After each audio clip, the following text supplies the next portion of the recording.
Everyone, I hope you're doing well. Our topic this week is recruiting, selecting, supervising, and retaining staff in student affairs. And this is a really important topic because our ability to be supervised well and to supervise others well has an impact on student learning. And so I wanted to offer just a few reflections as we jump into the discussion this week. I'm sure that you'll have others' thoughts to share based off of the readings, and I'm looking forward to hearing what you have to say about that. But I wanted to start by talking about the importance of building rapport. When I have hired someone to my staff and bringing them in their very first day, something that I've done is I've taken them to lunch or had a bag sitting on their desk just welcoming them. Just so that they know from that very first day that I've been thinking about them coming, they're important to me, and they have an important place on our staff. And so from day one, I think you have an opportunity to really start to build rapport with the people that you work with. I will also go through my calendar and mark down important events, whether that's Administrative Professionals Day or birthdays, and then I'll leave them a card or I'll leave them a gift on their desk just to show them that they're important to me.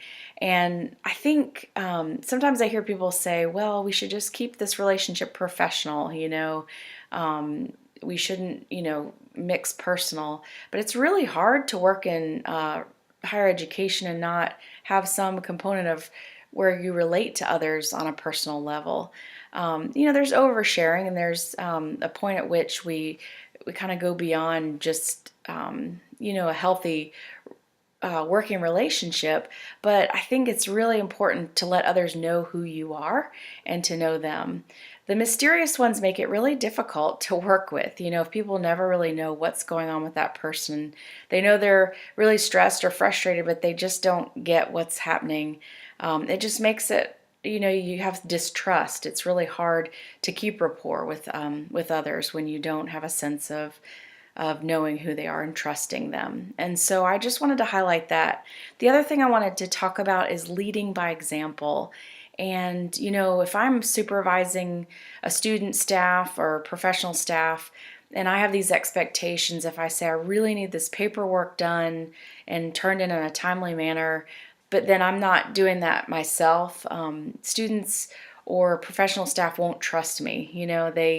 They just don't take me seriously. They, see me as hypocritical. And so if you're leading by example, you're very cognizant of the way that your expectations are coming across, and then you're upholding those for yourself.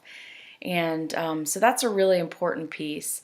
I do want to add that in supervision, sometimes you don't get to pick who supervises you, and it can be a very challenging process. And I think that's why it's so important to have people that mentor you, or someone that's outside of your department that you can talk to and go to them and say, how do I navigate this? You might also see it as you're supervising others, challenging situations where you don't really know how to help someone who's struggling in the work that they do, and you're supervising them, so you have to keep them accountable. Having others to lean on and to ask for advice is really critical. You always want to maintain confidentiality. You want to keep, respect others in a way that you're not speaking negatively or poorly that would, get outside and really cause some damage. But having someone trusted that you can go to and say, how do I do this? How do I supervise this person? Or how do I work with a difficult supervisor? Because that will really be helpful in the work that you do and help you be successful. Another point to think about when I go, or when I have gone to interview for positions, one of the questions that I'll ask people that would potentially be my coworkers, I'll say, what is it like to work for him or her, the supervisor? And, if they really hesitate to answer, if they say, well, he's this way or she's that way, then I really take note of that. It's the ones where you say, tell me about what it's like to work for him or her. And they know right away, they say, wow, he's so smart, or she is really supportive and she cares about me personally. Those are the kind of things that are really important to hear.